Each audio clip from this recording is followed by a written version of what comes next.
Aquí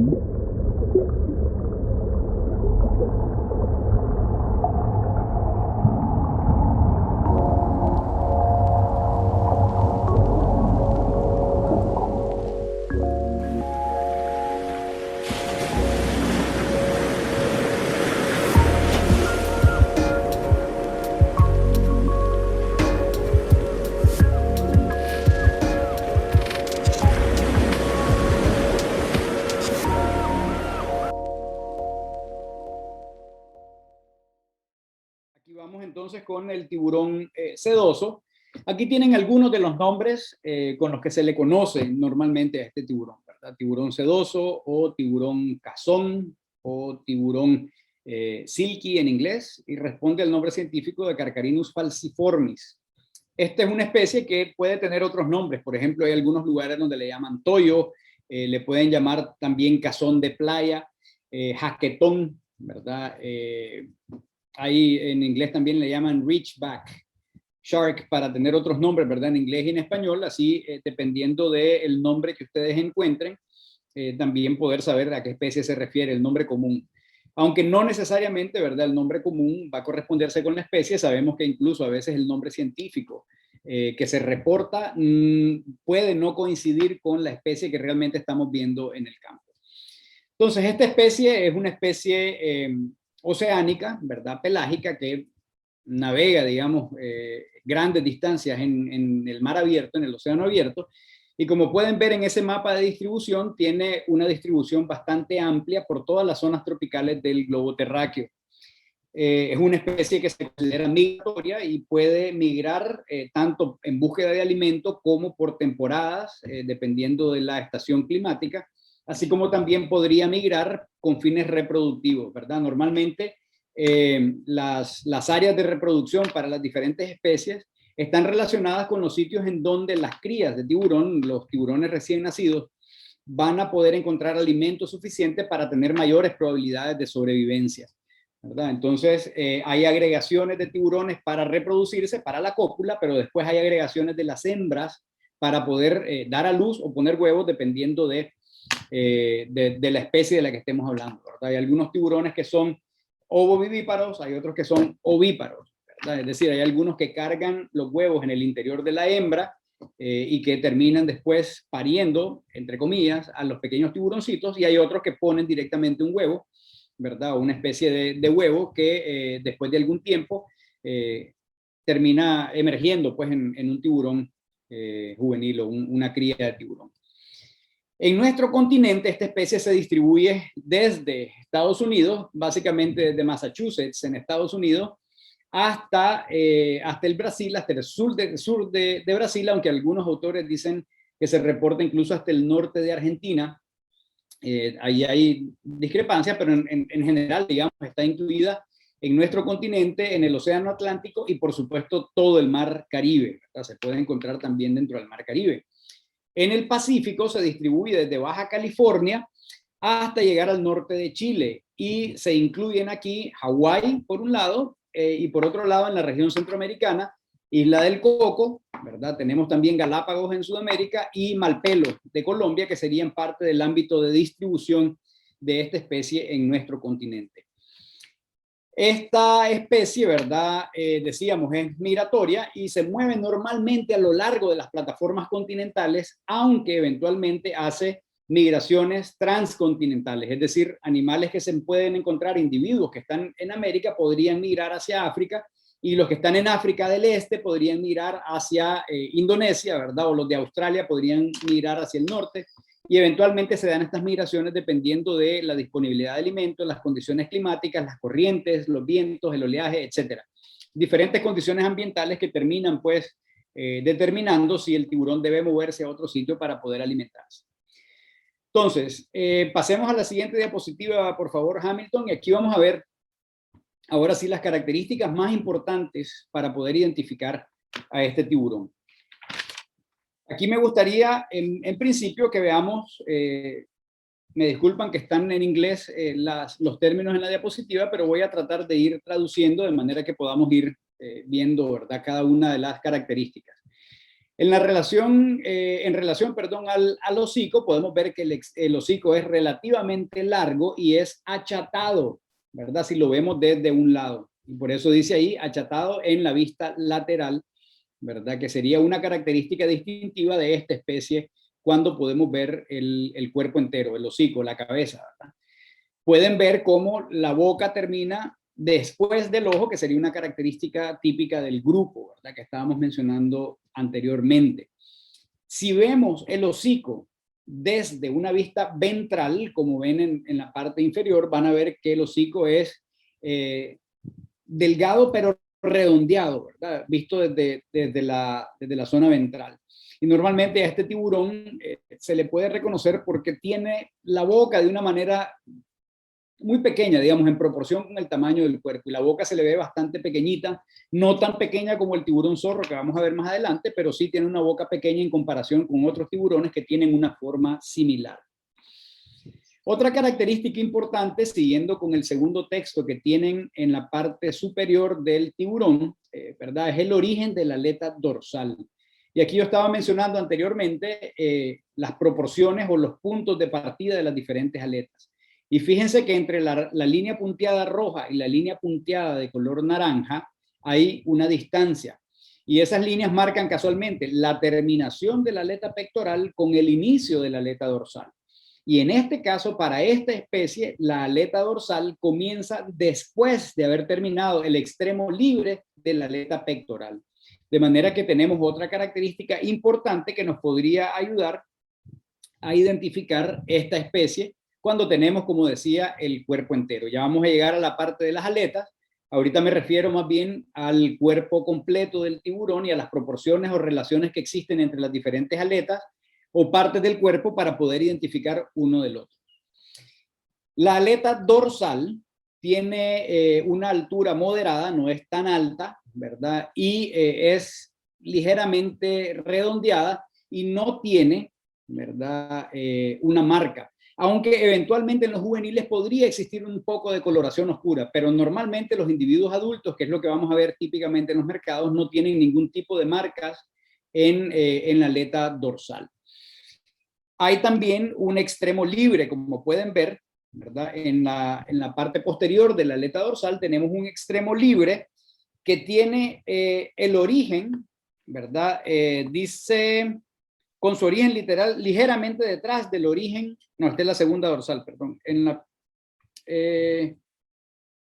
Exacto, el origen es literalmente posterior al extremo libre de las aletas pectorales, esta sería la dorsal. Y luego hay una pequeña parte del extremo libre que tiene la aleta dorsal que es menor que el ancho de la aleta dorsal. Van a ver algunas especies en el cual el extremo libre de la aleta dorsal es tan largo que supera el ancho de la misma aleta dorsal. Si alguna vez se han preguntado por qué a este tiburón le llaman el tiburón sedoso, es porque los dentículos que tiene en la piel son muy chiquititos, ¿verdad? Y de manera que al tacto la piel se siente muy suavecita, es mucho menos áspera, por decirlo de alguna manera, que otras especies de tiburones. Y eso es porque los dentículos que forman las escamas de la piel, los pequeños dentículos son tan pequeñitos que se siente más bien una piel lisa al tacto, ¿verdad?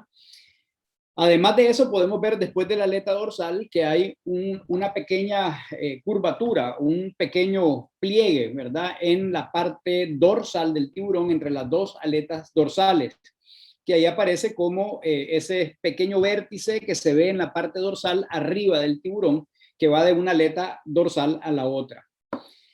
La segunda aleta dorsal es una aleta dorsal bastante pequeña, pero tiene un extremo libre que llega a ser 2 veces el alto de la segunda aleta dorsal. Entonces, esta es otra característica, como estaba mencionando anteriormente, ¿verdad? El extremo libre en proporción al ancho de la aleta o al alto de la aleta, como en este caso, la segunda aleta dorsal tiene un extremo libre que es casi 2 veces el alto de la segunda aleta dorsal. Una característica importante para poder distinguir a esta especie, otra vez, cuando tenemos el cuerpo entero del tiburón. Luego, en la aleta caudal hay otra característica importante que son estos puntos de color oscuro que podemos encontrar en los vértices, ¿verdad? En los ápices de la aleta caudal. hay una marca oscura, negruzca, que podemos encontrar en cada una de las puntas de ambos lóbulos, del superior y del inferior. En la aleta anal, ¿verdad? Pueden ver una característica importante y es que hay esa curvatura formando una especie de gancho y que además, ¿verdad? Tienen esa punta de coloración negra, la aleta anal. La aleta pélvica, por el contrario, tiene un margen posterior recto, vertical, ¿verdad? Es decir, no hay esa forma cóncava que puede tener la aleta anal. Y además tiene todo ese margen posterior de la aleta pélvica de color oscuro, de color negro. En el caso de la aleta pectoral también hay una marca negra en el ápice de las aletas pectorales, ¿verdad? Que la pueden ver ahí en el dibujo, en el diagrama, como una pequeña manchita de color negro en el ápice de la aleta pectoral. Entonces, en resumen, para esta especie tenemos 3 características importantes para poder identificarlas que van a ser determinantes para la especie, o que son, por decirlo de alguna manera, son únicas para la especie, ¿verdad? La primera que pueden ver en el diagrama de abajo, ¿verdad? Se trata casualmente de una segunda aleta dorsal pequeña, de muy poca altura y con un extremo posterior libre, que es 2 veces el alto de la segunda aleta dorsal. Ahí tienen una primera característica que distingue a esta especie de todas las demás especies. La segunda característica que tienen marcado ahí con el número 2, ¿verdad? Se trata de una aleta dorsal relativamente pequeña en comparación con otras especies de tiburón, que es redondeada y que tiene un margen posterior vertical o ligeramente convexo y que tiene un extremo libre que no supera, ¿verdad?, el ancho de la aleta dorsal, como ya mencionábamos anteriormente. Y la tercera característica importante y que ya mencionábamos, ¿verdad?, va a ser la posición en la que inicia la aleta dorsal, que es posterior a la terminación del extremo libre de la aleta pectoral. Con eso tenemos 3 características importantes para distinguir esta especie. Ya vamos a hablar de las aletas. Ahora me gustaría nada más mencionar otra característica importante, que es la forma de los dientes. Los dientes en los tiburones vienen a ser determinantes también para identificar, si no hasta la especie, por lo menos el género del organismo del que estamos hablando, del que tenemos enfrente.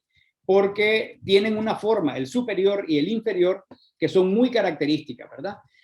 No sé si ustedes saben, pero los dientes del tiburón están constantemente en regeneración y es muy común que los tiburones pierdan dientes. Entonces, van a encontrar filas como una especie de rotación. Los dientes van saliendo, esos dientes se van cayendo y vienen dientes nuevos y viene una fila nueva de dientes.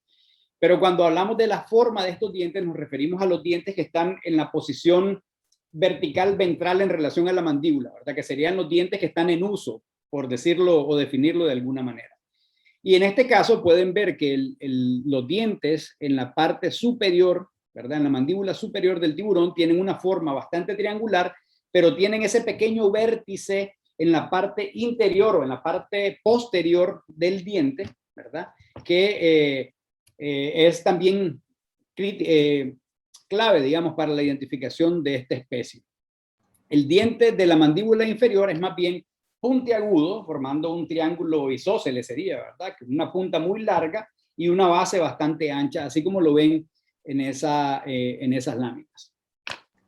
Esta información que vemos en la pantalla ahora viene de la guía de Pew y de la Universidad de Florida que les mostré anteriormente.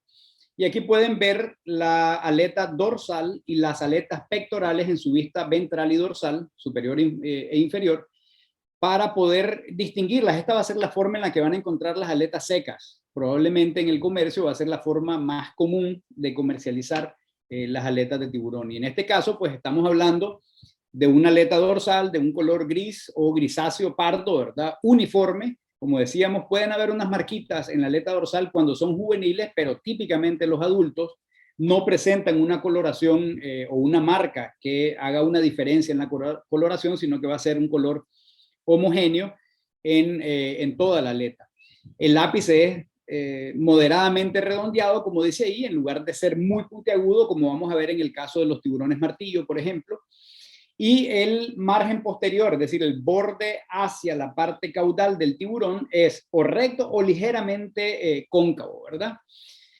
El extremo posterior tiene una longitud de casi la mitad, pero no llega a ser la mitad del largo de la base del tiburón. Y aquí fácilmente se puede ver por la parte blanca que ven en la parte inferior de la aleta dorsal, ¿verdad? Pueden ver la parte que estaba naturalmente adherida y donde termina el color blanco de la carne del tiburón, pueden ver la longitud del extremo libre de la aleta dorsal, que también, como decíamos, es una característica importante para poder distinguir entre una especie y la otra.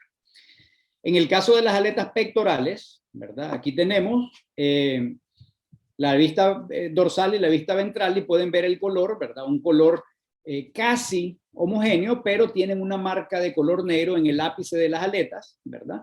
Las puntas, los ápices son también redondeados, no son tan puntiagudos como otras especies de tiburones, y la superficie ventral es de color blanco, de color bastante más claro que la superficie dorsal, que va a ser también una característica en comparación con otros tiburones, ¿verdad? Y luego el ápice dice se extiende al menos 1/3 del borde del margen posterior. Es decir, estamos hablando de una proporción entre la longitud de las aletas. Esto lo pueden encontrar con más detalle en la guía de donde sacamos esta información. Ahí tienen la cita en la esquina inferior izquierda, ¿verdad? Por si quisieran buscar el documento, o como decíamos, se les va a compartir también por correo para que puedan tener el documento. Dicho esto, hemos cubierto la primera especie. Podemos ver un video sobre el tiburón sedoso para que vean el video, ¿verdad? El tiburón. Fíjense por favor en los detalles, la terminación de la boca posterior al ojo, ¿verdad? El inicio de la aleta dorsal posterior a la aleta pectoral, el extremo libre de la aleta, de la segunda aleta dorsal, bastante largo, ¿verdad? Y fíjense en el color homogéneo, en este caso es un adulto, el color homogéneo de la aleta dorsal, ¿verdad? Los márgenes o los ápices de color negro en la aleta pectoral y la aleta anal también, que son distintivos y características, ¿verdad? Esto es un poco para que vean el tiburón en vida, ¿verdad? Lamentablemente no es la forma en la que comúnmente lo vemos, sino que ya lo vemos seco o en partes.